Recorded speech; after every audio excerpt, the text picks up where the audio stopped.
4ನೇ ತಪ್ಪು, ಫ್ರೆಂಡ್ಸ್ಗಳ ಮಾತು ಕೇಳದೆ ಇರೋದು.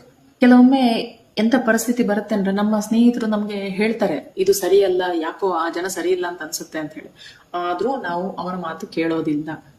ಸೊ ಯಾವತ್ತೂ ನೆನ್ಪಿಟ್ಕೊಳ್ಳಿ, ನಿಮ್ಮ ಜೀವನದಲ್ಲಿ ಯಾರಾದ್ರೂ ಹೊಸದಾಗಿ ಪರಿಚಯ ಆಗಿದ್ದಾರೆ, ಅವ್ರು ನಿಮ್ ಜೀವನದಲ್ಲಿ ಬಂದಿದ್ದಾರೆ, ನಿಮ್ ಜೊತೆ ತುಂಬಾ ಚೆನ್ನಾಗಿ ಮಾತಾಡ್ತಾ ಇದ್ದಾರೆ, ಎಂತದೇ ಇರ್ಲಿ, ನಿಮ್ಮ ಜೊತೆಗಿರುವಂತಹ ಹಳೆ ಫ್ರೆಂಡ್ಸ್ ಏನಿರ್ತಾರೋ ಅವ್ರಿಗೆ ನೀವು ಹೇಗೆ ಅಂತ ಗೊತ್ತಿರ್ತದೆ.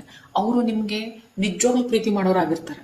ಹಾಗಿರುವಾಗ ನಿಮ್ಗೆ ಆಯ್ಕೆ ಕೊಟ್ಟಲ್ಲಿ ನೀವು ದಯವಿಟ್ಟು ನಿಮ್ಮ ಹಳೆ ಸ್ನೇಹಿತರ ಸಲಹೆಯನ್ನು ತೆಗೆದುಕೊಳ್ಳಿ. ಮತ್ತೆ ಇದು ಎಲ್ಲಾ ಸಮಯದಲ್ಲೂ ಅಪ್ಲೈ ಆಗುತ್ತೆ ಅಂತ ನಾನು ಹೇಳ್ತಾ ಇಲ್ಲ, ಆದ್ರೆ ಮನುಷ್ಯರ ವಿಷಯದಲ್ಲಿ ಇದು ಖಂಡಿತವಾಗ್ಲೂ ನಿಜ. ನೀವು ಹೇಗೆ ವರ್ತಿಸ್ತಾ ಇದ್ದೀರಾ, ನಿಮ್ಮಲ್ಲಿ ಏನ್ ಬದಲಾವಣೆ ಆಗ್ತಾ ಇದೆ, ಅದನ್ನೆಲ್ಲ ಅವರು ಗಮನಿಸ್ತಾ ಬರ್ತಿರ್ತಾರೆ.